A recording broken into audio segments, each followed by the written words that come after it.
Kita bahas ya, khawatir. Kenapa kita bisa khawatir? Karena kita salah prioritas. Coba dikeluarkan deh, Matius 6 ayat 34. Karena kita salah prioritas dalam hidup saudara ini, siapa yang utama? Kan saya sering katakan saingan berat Tuhan itu kan mamon ya, uang. Saudara prioritaskan siapa? Itulah yang membuat saudara akan jadi hidupnya khawatir. Matius 6 ayat 34 berkata begini, sebab itu janganlah kamu khawatir akan hari esok. Karena hari esok mempunyai kesusahannya sendiri.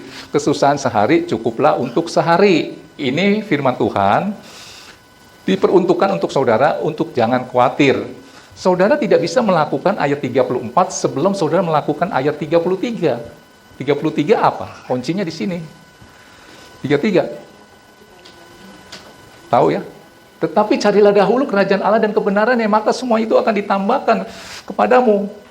Saudara baca ayat 30 sebelum-sebelumnya, mulai dari 32 deh coba. 32. Tuh, apa? Uang, semua dicari bangsa-bangsa yang tidak mengenal Allah. Akan tetapi Bapamu di surga tahu bahwa kamu memerlukannya semuanya itu. Coba ayat 31-nya. Nanti kita baca firmannya diterbalik nih. Sebab itu jangan kamu khawatir dan berkata, apa yang hendak kami makan, apakah yang akan kami minum, apakah yang akan kami pakai. Salah prioritas. Saudara tuh uang lebih diutamakan, ya timbulnya lah kekhawatiran.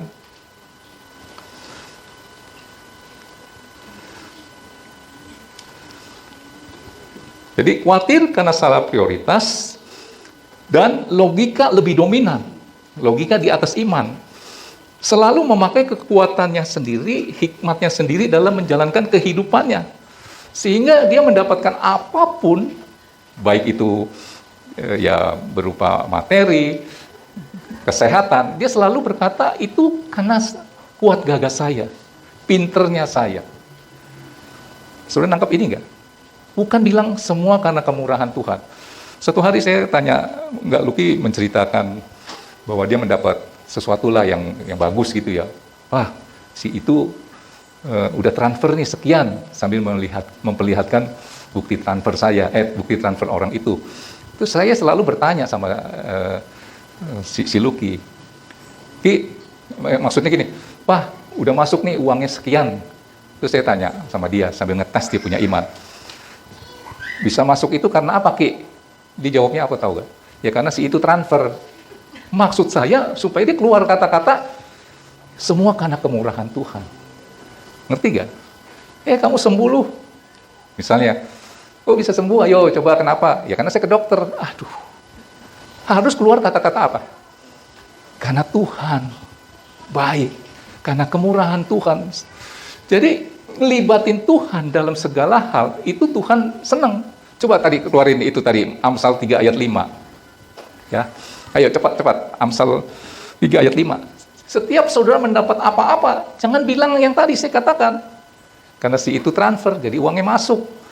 Karena saya ke dokter, karena saya minum obat ini, saya sehat. Saya karena divaksin 2 kali, jadi saya nggak kena virus corona. Jangan. Saudara harus libatkan Tuhan di dalam setiap perkara yang kecil. Maka saudara nggak akan khawatir. Percayalah kepada Tuhan dengan segenap hatimu dan janganlah bersandar pada pengertianmu sendiri. Ayat 6-nya coba saudara perhatikan baik-baik. Ayat 6. Akuilah dia dalam segala lakumu, tingkah lakumu, libatin Tuhan dalam segala perkaramu, persoalanmu. Sampai juga akhirnya kita di sini. Kok bisa sampai? Ya karena saya naik mobil, jangan ngomong begitu. Karena kemurahan Tuhan. Saudara sedang melibatkan Tuhan di dalam perkara yang kecil itu. Nangkep nggak? Akyong kalau punya anak, kalau ngomong sesuatu libatin Akyong, pasti Akyong seneng ya, Kyong? Saudara mengerti gak sih yang saya maksud nih? Mau dalam perkara apa, ada Tuhan disebut.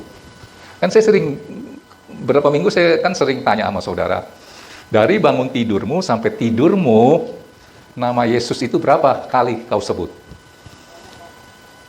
Ya, paling 3 kali kali. Saudara nangkep ini gak? Semakin saudara banyak sebut nama Tuhan Yesus, Itu membuat saudara itu semakin dekat, dan firman-Nya berkata di Mazmur 145, Tuhan itu dekat kepada orang yang berseru kepadanya. Setiap orang yang berseru kepadanya dalam kesetiaan, mau dalam keadaan baik, buruk, selalu nama Tuhan Yesus itu disebut.